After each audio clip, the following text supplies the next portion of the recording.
السلام عليكم ورحمة الله وبركاته، مساءكم جميل. تعرفوا أنه الشخير المستمر وعلى المدى البعيد يؤدي إلى انقطاع في التنفس أثناء النوم واستخدام الإنسان لفمه تعويضا عن التنفس، لأن الأنف منسد أو مجرى الأنف منسد، وبالتالي يؤدي إلى مشاكل صحية على المدى البعيد. تعرفوا هذا الشيء لأنه في هناك ناس كثير لا تؤمن بهذه المسألة الطبية أو الحقيقة الطبية. انسداد التنفس أثناء النوم يؤدي إلى نقص في الأكسجين على المدى البعيد، مما يؤدي إلى مشاكل صحية كثيرة، من ضمنها ارتفاع ضغط الدم، من ضمنها ارتفاع الضغط الشرياني الرئوي، ممكن تؤدي إلى سمح الله إلى مشاكل في الهرمونات وإفراز الهرمونات خصوصا عند الأطفال، وأيضا تؤدي إلى جلطات لا سمح الله في القلب أو جلطات في الدماغ، وتؤدي إلى اضطراب أيضا في إفرازات هرمون الأنسولين، وبالتالي قد تؤدي إلى مشاكل اضطرابات تشابه السكر أو السكر بحد ذاته.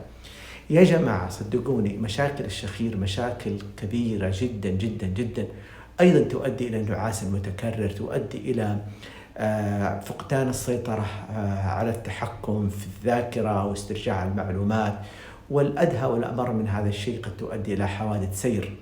الأشخاص اللي يقودوا السيارات وهم عندهم نوبات النعاس تؤدي ممكن إلى حوادث سير، وسمعنا كثير وشاهدنا كثير من هذه الأحداث.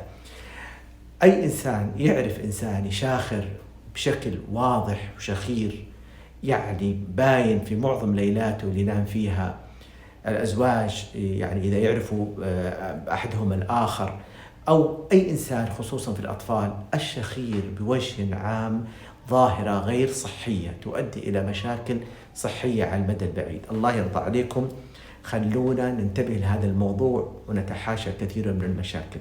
تعرفوا أن الأطفال اللي يكون عندهم شخير على المدى البعيد ممكن يتأثر حتى نمو الفك السفلي نتيجة لاستنشاق الهواء أو التنفس عن طريق الفم، ويؤدي عدم تطابق الأسنان وبروز الأسنان، التهابات متكررة في الحلق، وأيضا على سن البلوغ يكون في تقدم في الفك السفلي أو ارتجاع في الفك العلوي، ويصير هناك عدم التطابق، ونلجأ إلى عمليات التقويم الأسنان وعمليات تقويم الفك، مشاكل لا حصر لها.